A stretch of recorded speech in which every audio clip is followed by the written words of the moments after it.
Angkat juru kamera, di zoom kameranya. Tidak! Ternyata itu sobat Otan si King Cobra. Waduh, ternyata sobat Otan ini sedang memangsa ular lain, teman. Maaf sob, Otan gak tahu kalau kamu lagi makan siang. Tapi kok bisa ya tiba-tiba kru si Otan liputan di hutan sampai ketemu King Cobra lagi? Coba yuk kita flashback ke belakang dulu. Mesin waktu berangkat.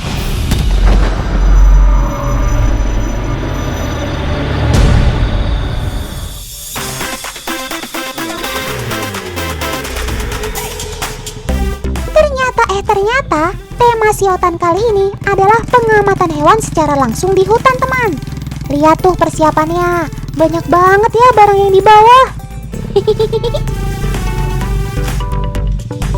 Untuk memasuki hutan, kita harus didampingi oleh ahlinya. Tidak boleh sembarangan. Kru si Otan kali ini didampingi oleh warga dan komunitas pecinta hewan lokal. Kali ini, kita akan menggunakan motor terlebih dahulu untuk masuk ke hutan bagian dalam, teman. Semangat kakak-kakak, ini semua demi menghasilkan tayangan yang terbaik.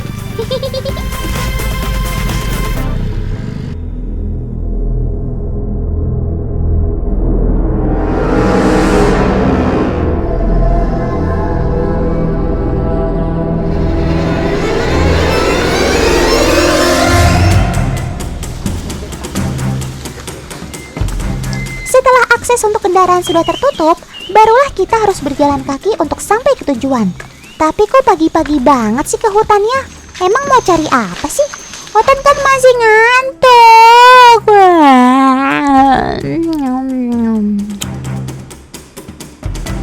Oh iya, Otan baru ingat.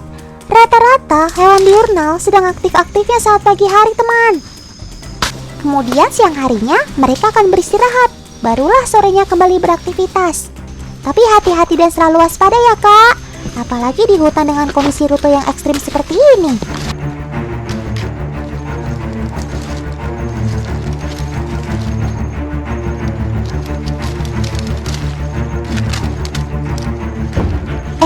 Sebentar deh. Kok bisa ada jaring ya di tengah hutan begini? Halo, siapa nih pelakunya? Ya, ini kita ambil supaya tidak membahayakan hewan-hewan lain yang lewat di sini. Betul nggak, Otan? Yuk, Kak kameramen, kita lanjut. Setuju banget nih, Otan. Bagaimanapun, jaring ini dapat membahayakan bagi satwa lain yang melintas.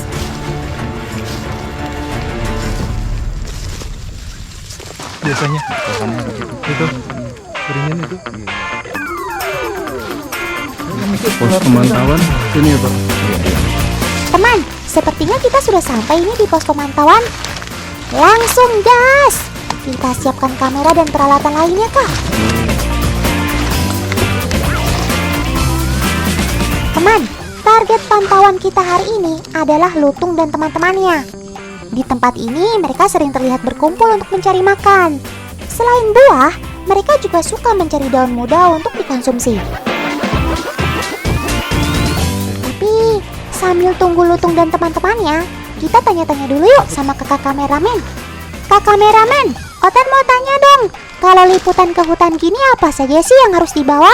Oke, Otan, boleh. Yuk, kita lihat yuk. Oke.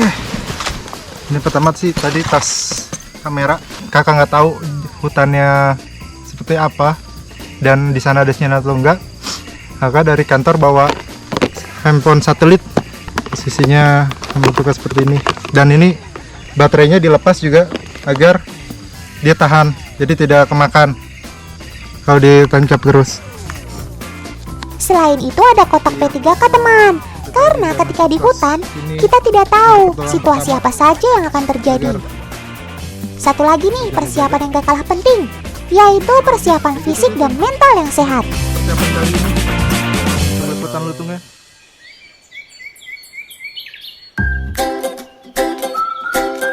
BTW, si Sobat Otan kok gak nongol-nongol ya? Apa jangan-jangan dia malu mau diliput?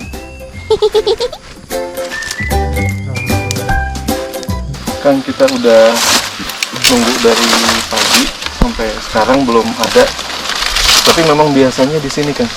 Iya, biasanya di sini ada banyak. Seperti inilah kondisi ketika kru sedang meliput sobat otan di hutan, teman.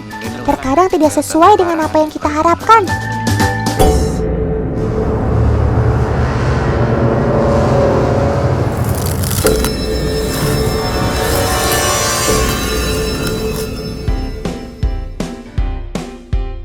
Sekarang kita coba cari hewan lain yuk yang berada di hutan ini. Siapa tahu kita beruntung bisa menemukan hewan lain yang menarik. Loh, sepertinya ada yang melihat sesuatu nih. Shh. Saat bertemu hewan di hutan, kita harus berhati-hati dalam melangkah dan tidak mengeluarkan suara, teman. Mereka bisa saja terganggu dengan kehadiran kita di dekatnya. Oh, ternyata ini toh asal muasalnya si king cobra bisa ditemukan. Oke deh sob, lanjutkan kembali makan siang kamu. Otan jalan ke tempat lain dulu ya.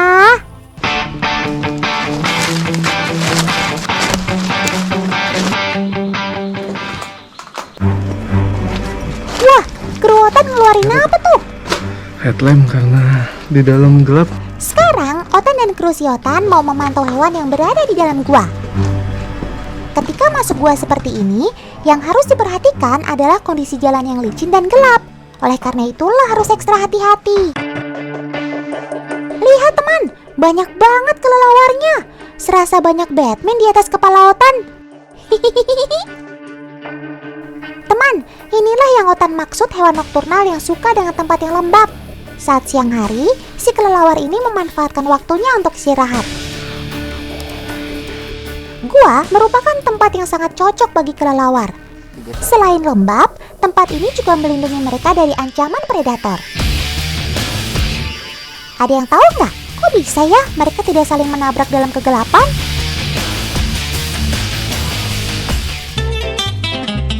Saat terbang, mereka akan mengeluarkan bunyi yang disebut ultrasonik. Suara ini tidak dapat didengar oleh manusia, teman. Getaran ini memiliki frekuensi antara 25.000 sampai 50.000 Hz. Apabila suara ini menabrak sesuatu objek atau benda, maka getarannya akan memantul kembali. Lalu, getaran tersebut ditangkap telinganya yang lebar dan berfungsi sebagai radar. Kita cari tahu yuk, kok bisa sih ada ular sebesar ini di sini? Setelah Otan selidiki, ternyata ular ini memang bersarang di mulut gua, teman. Selain mereka suka tempat yang kering dengan kelembapan yang tinggi, di sini mereka juga bisa mendapatkan makanannya dengan mudah. Terkadang kelelawar di sini terjatuh saat mereka terbang. Barulah kemudian ular ini langsung memangsa mereka dengan mudah.